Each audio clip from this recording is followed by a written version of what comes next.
So jugalbandi ಕಾರ್ಯಕ್ರಮಕ್ಕೆ ಮತ್ತೊಮ್ಮೆ ಸುರೇಶ್ ಗೌಡ್ರೆ ಕೊನೆ ಹಂತಕ್ಕೆ ಬಂದಿದ್ದು ನಾವೀಗ. ನೀವು ಜನಪ್ರತಿನಿಧಿಗಳು 5 ವರ್ಷಕ್ಕೊಂದ್ಸಲ ಜನಗಳ ಮುಂದೆ ಹೋಗಲೇಬೇಕು. ದಿನ ಹೋಗ್ತೀರಿ, ಮತ ಕೇಳಕ್ಕೆ 5 ವರ್ಷಕ್ಕೊಂದ್ಸಲ ಇಟ್ಸ್ ಕಂಟಿನ್ಯೂ.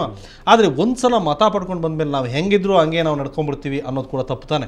ನಾವು ಹೆಂಗೆ ಬೇಕಾದ್ರೂ ಮಾಡ್ತೀವಿ, ಜನ ಒಪ್ಕೋಬೇಕು, 5 ವರ್ಷ ನಮ್ಮನ್ನು ತಡ್ಕೋಬೇಕು, ಯಾಕಂದ್ರೆ ವಾಪಸ್ ಕರ್ಸ್ಕೊಳಕ್ಕಾಗಲ್ಲ ನಿಮ್ಮನ್ನು. ಆ ಥರ ಸಿಸ್ಟಮ್ ಇಲ್ಲ.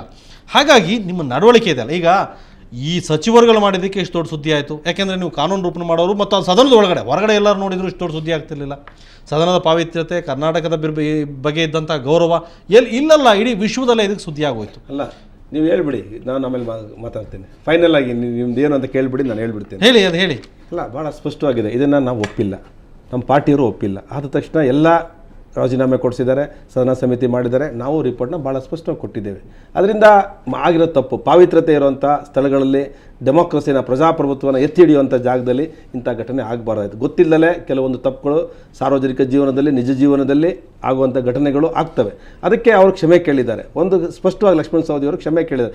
ಆದರೂ ಸಹ ಅವರಿಗೆ ವಾಗ್ದಂಡನೆಯನ್ನು ನಾವು ವಿಧಿಸಿದ್ದೇವೆ. ಇದರಲ್ಲಿ ಸಿ ಪಾಟೀಲ್ರು ಮತ್ತು ಕೃಷ್ಣ ಪಾಲಿಮಾರ್ದು ಯಾವುದೇ ಪಾತ್ರ ಇಲ್ಲ.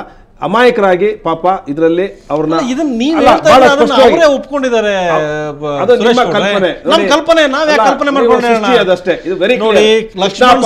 ಬಂದು ಪತ್ರಿಕಾಗೋಷ್ಠಿ ಮಾಡಿ ಆ ಮೊಬೈಲ್ ಕೃಷ್ಣ ಪಾಲೆಮಾರ್ದು ಅಂತ ಹೇಳಿದ್ದಾರೆ.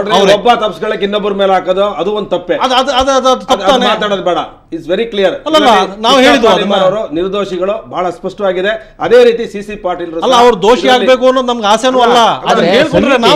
ಮೊಬೈಲ್ ಯಾರ್ದು ಅಂತ ಕಂಡುಹಿಡಿಯಲಿಕ್ಕೆ ಈಗ ಎಲ್ಲಿಗೆ ಆಗ್ಬಿಟ್ಟಿದೆ ಕಾಲೇಜ್ಗಳಲ್ಲಿ ಹೊರಗಡೆ ಸಾಮಾನ್ಯ ಪಡ್ಡೆ ಹುಡುಗರು ಮಂತ್ರಿಗಳೇ ನೋಡೋರು, ಬಿಡೋ ನಾವು ನೋಡೋಣ ಬ್ಲೂ ಫಿಲ್ಮ್ ಅಂದ್ರೆ ನೋಡ್ರಿ, ಯಾವೊಂದು ಎಕ್ಸಾಂಪಲ್ ತಗೊಳ್ಳಲ್ಲ. ಅವ್ರ ಜೀವನ ಅವ್ರಿಗೆ ಗೊತ್ತಿರ್ತದೆ. ನೀವ್ ಯಾಕೆ ಸೃಷ್ಟಿ ಮಾಡ್ತೀರಾ? ಮಾಡಬೇಡಿ. ಎಲ್ಲಾ ತಪ್ಪುಗಳು ಈಗಿನ ಕಾಲದ ಮಕ್ಕಳಿಗೆ ಇದು ಕಂಪ್ಯೂಟರ್. ಈಗ ಇದು 21ನೇ ಶತಮಾನ, ಇದು 17ನೇ ಶತಮಾನ ಅಲ್ಲ. ಎಲ್ಲ ವಿಷಯಗಳು ಎಲ್ಲರೂ ಸಹ ಚಿಕ್ಕ ಹುಡುಗನಿಗೂ ಇವತ್ತು 1 ವರ್ಷ ಹುಡುಗ ಇಡೀ ದೇಶದ ಪ್ರಪಂಚದ ರಾಜಧಾನಿಗಳನ್ನ ಇದು ಬಹಳ ಇದು ಇಂಥ ಘಟನೆ ಆಗ್ಬಾರ್ದಾಯ್ತು. ಆಗಿರೋದಕ್ಕೆ ನಾವು ಕ್ಷಮೆ ಕೇಳ್ತೇವೆ. ಜೊತೆಗೆ ಸ್ಪಷ್ಟವಾಗಿ ಇದನ್ನ ರಿಪೋರ್ಟ್ ಅನ್ನ ಕೊಟ್ಟಿದ್ದೇವೆ. ಫೈನಲಿ ಅಪ್ರಿಷಿಯೇಟಿವ್ ಸುರೇಶ್ ಗೌಡ್ರೆ, ನೀವು ಆ ಕನ್ಕ್ಲೂಷನ್ ಬಂದ್ರಲ್ಲ.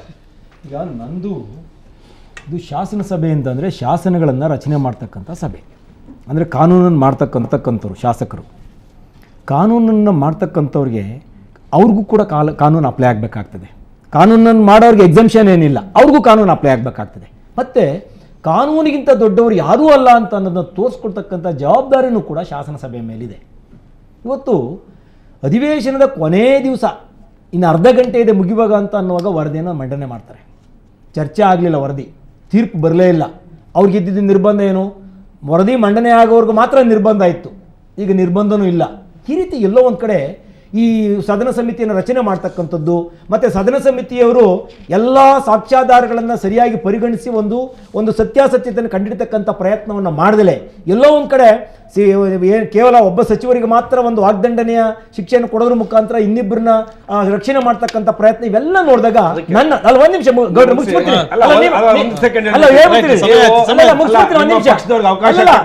ನಿಮಿಷ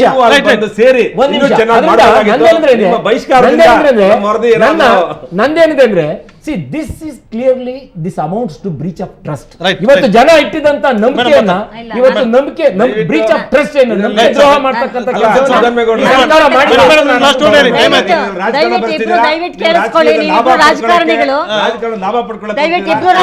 ನಾನೊಬ್ಬ ಸಾಮಾನ್ಯ ಮಹಿಳೆಯಾಗಿ ಮಾತಾಡ್ತೀನಿ. ಇಲ್ಲಿ ನನಗೆ 3 ವಿಷಯ ಇಲ್ಲಿ ಹೇಳಲಿಕ್ಕೆ ಇರೋದು.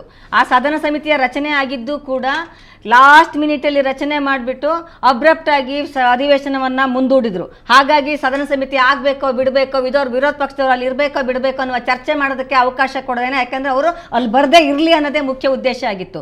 ಎರಡನೇದಾಗಿ ರಿಪೋರ್ಟನ್ನು ಸಬ್ಮಿಟ್ ಮಾಡುವಾಗ ಕೂಡ ಲಾಸ್ಟ್ ಮಿನಿಟಲ್ಲಿ ಅಲ್ಲಿ ಚರ್ಚೆ ಆಗ್ಲಿಕ್ಕೆ ಸಾಧ್ಯವೇ ಆಗಬಾರ್ದು ಅನ್ನೋ ಥರದಲ್ಲಿ ಕೊಟ್ಟಂಥದ್ದು. ಮೂರನೇದಾಗಿ ಅಪರಾಧಿಗಳಾಗಿ ನೋಡ್ದೇನೆ ಅವ್ರ ಮಿನಿಸ್ಟ್ರು ಅನ್ನೋ ಕಾರಣಕ್ಕಾಗಿ ನಾವು ವಾಗ್ದಂಡನೆ ಕೊಡ್ತೀವಿ ಅಂತ ಅಂದರೆ ನೀವು ಸಮಾಜಕ್ಕೆ ಯಾವ ಸಂದೇಶವನ್ನ ಕೊಡ್ತಾ ಇದ್ದೀರಿ. ಸೊ ಹಾಗೆ ಈಗ ನೀವು ಹೇಳ್ದಾಗೇನೆ ಕಾಲೇಜ್ ಹುಡುಗರು ಸ್ಕೂಲ್ ಹುಡುಗರು ಹೇಳ್ದಾಗೇನೆ ಅಪರಾಧಿಗಳು ಹಾಗೆ ನಾಳೆ ಜಡ್ಜ್ಮೆಂಟ್ಗಳು ಅಂತವೇ ಬರ್ತವೆ. ಈಗ ಆಲ್ರೆಡಿ ಹೆಣ್ಮಕ್ಳ ಮೇಲೆ ಆಗ್ತಾ ಇರೋ ದೌರ್ಜನ್ಯ ಅತ್ಯಾಚಾರಗಳ ಪ್ರಕರಣಗಳಲ್ಲಿ ನ್ಯಾಯ ಸಿಗ್ತಾ ಇಲ್ಲ ಅನ್ನೋದು ನಮ್ಮ ಅನುಭವ.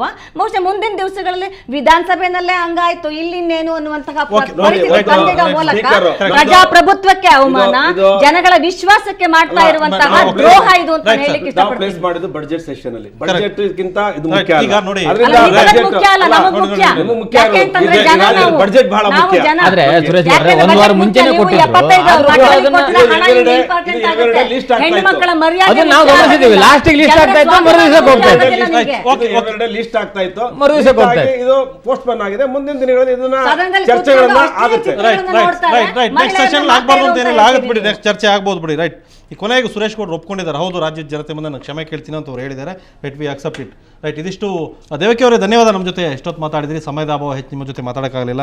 ಮುದ್ದನ್ಮೇಗೌಡ್ರೆ, ಸುರೇಶ್ ಗೌಡ್ರೆ ಮತ್ತು ವಿಮಲ್ ಅವರ ಎಲ್ಲರಿಗೂ ಕೂಡ ಧನ್ಯವಾದ. ಥ್ಯಾಂಕ್ ಯು ವೆರಿ ಮಚ್ ನಮ್ಮ ಜೊತೆ ಇಷ್ಟೊತ್ತು ಚರ್ಚೆಯಲ್ಲಿ ಭಾಗವಹಿಸಿದ್ರಿ. ಇದಿಷ್ಟು ಇವತ್ತಿನ ಜುಗಲ್ಬಂದಿ ಸದನ ಸಮಿತಿ ವರದಿ ಬಗ್ಗೆ ಮಾತಾಡಿದ್ವಿ. ಸಮಿತಿಯಲ್ಲಿದ್ದ ಸುರೇಶ್ ಗೌಡ್ರು ಮಾತಾಡಿದ್ರು. ಪ್ರಕರಣ ಹೌದು ತಪ್ಪು, ಇದು ಇದಕ್ಕೆ ಸಂಬಂಧಪಟ್ಟಂತೆ ನಮ್ಮ ಲಿಮಿಟಲ್ಲಿ ಏನು ಕೊಡೋಕ್ಕೆ ಸಾಧ್ಯ, ನಮ್ಮ ಸಾಕ್ಷ್ಯಾಧಾರಗಳ ಸಂಗ್ರಹದಲ್ಲಿ ನಾವು ಲಿಮಿಟ್ ಕೊಟ್ಟಿದ್ದೀವಿ ಅಂತ. ಹಾಗಾಗಿ ನಾವು ಮಂತ್ರಿಗಳನ್ನು, ಶಾಸಕರನ್ನ ನಾವು ಸದನದಲ್ಲಿ ನಾವು ವಿಲನ್ಗಳ ಥರ ನೋಡ್ತಾ ಇಲ್ಲ, ಆದರೆ ಶಾಸನ ಸಭೆಯ ಒಳಗಡೆ ನೋಡಿರೋದ್ರಿಂದ ಅದು ಯಾವ ರೀತಿ ರಾಜ್ಯಕ್ಕೆ ತಪ್ಪು ಸಂದೇಶ ಕೊಡುತ್ತೆ ಅನ್ನೋದು. ಅಂದರೆ ಯಾರೂ ಕೂಡ ಕಾನೂನಿಗೆ ಮೇಲೂ ಅಲ್ಲ, ಅವ್ರಿಗೂ ಕೂಡ ಶಿಕ್ಷೆಗೆ ಅರ್ಹರು, ಅವ್ರಿಗೂ ಕೂಡ ತಪ್ಪಾಗಬೇಕು ಅಂತ ಈಗ ಸುರೇಶ್ ಗೌಡ್ರು ತಮ್ಮದೇ ಆದ ರೀತಿಯಲ್ಲಿ ಅವರಿಗೆ ಶಿಕ್ಷೆ ಆಗಿದೆ ಸದನದ ಒಳಗಡೆ ಅನ್ನೋ ಮಾತುಗಳನ್ನು ಹೇಳಿದ್ದಾರೆ. ಸೊ ರಾಜ್ಯದ ಜನ ಕೂಡ ತೀರ್ಮಾನ ಮಾಡ್ತಾರೆ ಮುಂದಿನ ದಿನಗಳಲ್ಲಿ. ಅವರು ಕೂಡ ರಾಜ್ಯದ ಜನತೆ ಮುಂದೆ ಬಂದು ಹೌದು ಈ ರೀತಿ ಮಿಸ್ಟೇಕ್ ಆಗಿದೆ, ಇನ್ನು ಮುಂದೆ ಮರುಕಳಿಸಲ್ಲ ಅಂತ ರಾಜ್ಯದ ಜನತೆ ಮುಂದೆ ಹೇಳ್ಬೋದಿತ್ತು, ಹೇಳಿಲ್ಲ. ಬಹುಶಃ ಅವ್ರಿಗೆ ಅದು ಹೇಳೋದಕ್ಕೆ ಆಗಿಲ್ಲ ಅನ್ಸುತ್ತೆ. ಅವರ ಪರವಾಗಿ ಸುರೇಶ್ ಗೌಡ್ರು ಮಾತಾಡಿದ್ದಾರೆ. ರೈಟ್, ಥ್ಯಾಂಕ್ ಯು ನಮ್ಮ ಜೊತೆ ಇಷ್ಟೊತ್ತು ಮಾತಾಡೋದಕ್ಕೆ. ಇದಿಷ್ಟು ಇವತ್ತಿನ ಜುಗಲ್ಬಂದಿ. ನಾಳೆ ಮತ್ತೆ ಭೇಟಿಯಾಗೋಣ. ಕ್ಷಣ ಸುದ್ದಿಗಾಗಿ ನೋಡ್ತಾ ಇರಿ ಸೋನಾ ನ್ಯೂಸ್ 24/7.